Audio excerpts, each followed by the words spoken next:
Bien, en la primera parte de esta clase revisamos esos grandes pilares, esos pesos y contrapesos que la democracia impone desde afuera sobre la actividad de inteligencia, el control ejecutivo, el legislativo, el judicial e incluso el control ciudadano.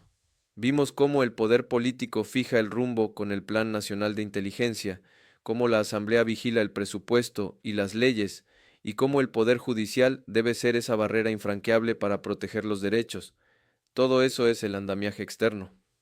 Pero ahora quiero que entremos en un terreno más íntimo, un terreno que no depende de un juez o de un asambleísta, sino que depende exclusivamente de cada uno de ustedes. Hablemos de los controles internos. Hablemos de la deontología profesional y el código de conducta. Miren, ustedes pueden tener el mejor sistema de leyes, los jueces más probos y los políticos más fiscalizadores, pero si el agente en la calle o el analista frente al computador no tiene un compás moral robusto, el sistema fracasará. La deontología es esa ética aplicada a nuestra profesión. Y el primer pilar de esa ética es obvio, pero debo decirlo: legalidad e integridad. La ley es el piso que pisan, no pueden operar fuera de ella, pero la integridad es cómo caminan sobre ese piso, especialmente cuando nadie los está mirando. Integridad no es solo no ser corrupto, que eso se da por descontado. Integridad es, por ejemplo, rechazar la presión de un superior que quiere un informe ajustado a su hipótesis. Recuerdo un caso hace años, en un operativo antinarcóticos en el puerto de Guayaquil. Había una presión enorme por resultados inmediatos. Un agente pudo haber forzado una evidencia menor para asegurar la detención de un pez gordo. Su integridad le dijo que no. El caso se complicó a corto plazo, pero se protegió la legitimidad de la institución y la futura judicialización. Aquí en Ecuador, donde lamentablemente la corrupción es un cáncer que permea tantas estructuras, la integridad del agente de inteligencia no es un lujo, es el chaleco antibalas de la democracia. El segundo pilar es la objetividad e imparcialidad. Esto es quizás lo más difícil de lograr. Todos tenemos sesgos. Si usted es hincha de Liga, quizás vea un penal donde un hincha del Aucas no lo ve. Es humano. Pero en inteligencia, ese sesgo es catastrófico. Usted no puede dejar que sus opiniones políticas, su ideología o su prejuicio sobre un grupo social contaminen su análisis. Pensemos en el contexto de las protestas sociales de junio de 2022 aquí en Ecuador. El analista de inteligencia no está para decir estos son los buenos o estos son los malos, está para informar objetivamente: el grupo X tiene capacidad logística para N días, se detectó esta línea de financiamiento, comprueba. O el liderazgo en tal provincia está fragmentado, con evidencia. Es fundamental que ustedes aprendan a diferenciar en sus informes. Hechos comprobados, esto. Mi juicio analítico basado en los hechos, esto otro. Cuando la inteligencia se vuelve parcializada, deja de ser inteligencia y se convierte en propaganda política. Y eso, señores, le ha costado carísimo al país en nuestra historia reciente. El tercer pilar es el límite absoluto, el respeto a los derechos humanos. Grábense esto: la máxima de que el fin justifica los medios es absolutamente incompatible con la inteligencia en democracia. Es la lógica de la dictadura. En la historia de nuestra región, y tristemente también en capítulos de nuestro país, hemos visto las atrocidades que se cometen cuando se olvida esto. Si para obtener una información se recurre a la tortura, a la intimidación de una familia o a la coacción, no solo se comete un delito de lesa humanidad, sino que se destruye la validez de la información. La inteligencia obtenida violando derechos humanos es, por definición, inteligencia ilegítima, y contamina toda la investigación y toda la institución. El respeto a la dignidad de la persona, incluso del adversario o del criminal más avesado, es lo que nos diferencia éticamente de ellos. No hay justificación, nunca. Finalmente, el cuarto pilar de esta ética profesional: el secreto profesional y la responsabilidad. El manejo de información clasificada es, probablemente, la responsabilidad más pesada que tendrán. Esto es el saber callar. Y no es solo no contarle a su pareja o a sus amigos lo que hizo en el trabajo, es mucho más profundo. Es no comentar un método de vigilancia en una reunión social, ni siquiera con otro colega que no tenga necesidad de conocer. Es entender que una filtración puede quemar una fuente humana que costó años cultivar, y peor aún, puede costarle la vida.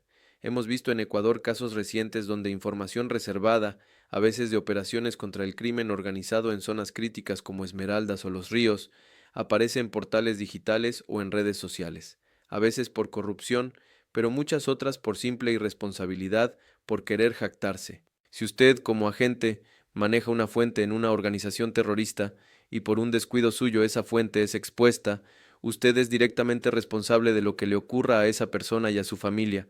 Y no solo eso, usted es responsable de su producto.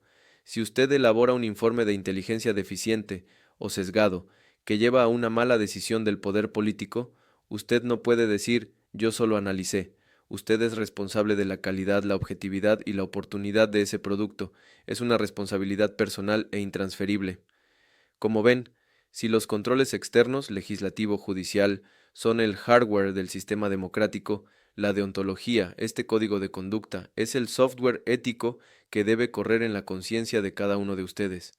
La ley les dice qué no pueden hacer, la ética les debe decir qué deben hacer, y créanme, en la soledad de la decisión operativa, a las 3 de la mañana, muchas veces solo contarán con la segunda. Y quiero detenerme aquí porque es fundamental que entiendan cómo estos dos conceptos que hemos visto hoy, los controles externos y la deontología interna, en realidad son dos caras de la misma moneda. No funcionan el uno sin el otro. Yo les dije que en la soledad de la decisión operativa, ustedes solo tendrían su ética, cierto, pero esa decisión ética que ustedes tomen es lo que activa o desactiva los controles democráticos que vimos en la primera parte. Pensemos en el control judicial cuando es robusto. Es robusto cuando ustedes, como agentes de inteligencia, actúan con absoluta legalidad e integridad. Cuando ustedes van ante un juez de garantías penales aquí, en Quito, en la unidad de flagrancia, pidiendo una autorización para una técnica especial de investigación, ese juez debe confiar en que la información que ustedes le presentan es veraz, que es producto de una investigación profesional y objetiva. Si el juez sospecha que ustedes están sembrando pruebas, o que están exagerando los indicios solo para obtener el permiso, o que lo piden por presiones políticas, el control judicial se destruye, se vuelve un teatro. La integridad de la gente es la garantía del control judicial.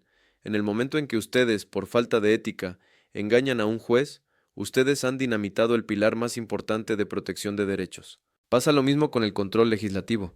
La Asamblea, a través de su Comisión de Fiscalización, ¿cómo controla el presupuesto de inteligencia si mucho es reservado o secreto?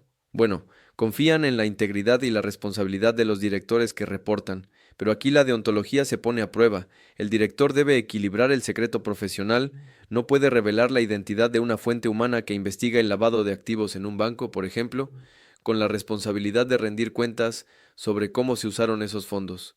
Si el director usa el secreto como un escudo para tapar la corrupción o la ineficiencia, el control legislativo se vuelve inútil.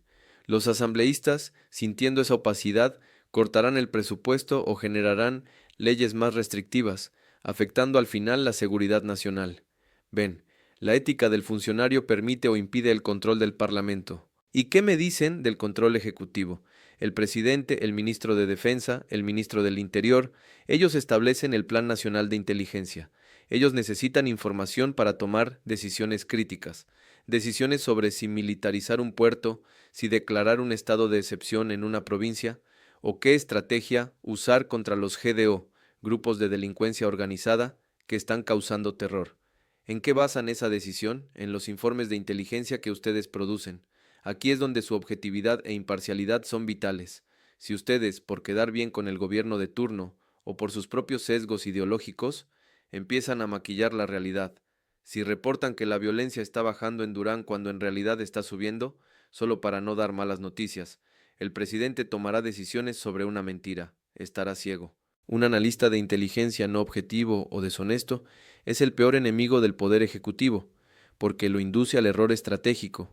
La deontología del analista es la garantía de que el poder ejecutivo no esté operando a ciegas. Finalmente, esta ética se conecta con el control ciudadano. ¿Cómo nos controla la ciudadanía, la prensa, si todo es secreto? Pues nos controla verificando nuestro absoluto respeto a los derechos humanos. Cuando una institución de inteligencia actúa dentro de la ley, respetando la dignidad de las personas, es muy difícil que la prensa o la sociedad civil encuentren flancos legítimos para atacar. Pero en el momento en que un agente, en una operación, viola los derechos de un detenido o se excede en el uso de la fuerza, en ese momento la prensa tiene todo el derecho de exponerlo. y la sociedad civil tiene toda la legitimidad para protestar. La mejor defensa de una institución de inteligencia contra un escrutinio ciudadano adverso no es el secreto, es el trabajo impecable, legal y ético. Cuando la ciudadanía percibe que la inteligencia viola derechos, pierde la confianza. Y déjenme decirles algo, la confianza pública es el activo estratégico más importante que tiene un servicio de inteligencia en democracia. Sin ella no somos nada. Por eso, como ven, estos principios deontológicos no son un adorno. No son un curso de filosofía que les damos para rellenar la malla. Son los tornillos y tuercas que sujetan todo el andamiaje del control democrático. La ley dice qué se controla. La ética define cómo responde la institución a ese control. Un sistema de inteligencia en Ecuador puede tener las mejores leyes, pero si sus miembros carecen de integridad, objetividad, respeto a los derechos y responsabilidad, ese sistema está podrido por dentro y fallará. ITESUT, Instituto Superior Tecnológico Universitario de Transporte.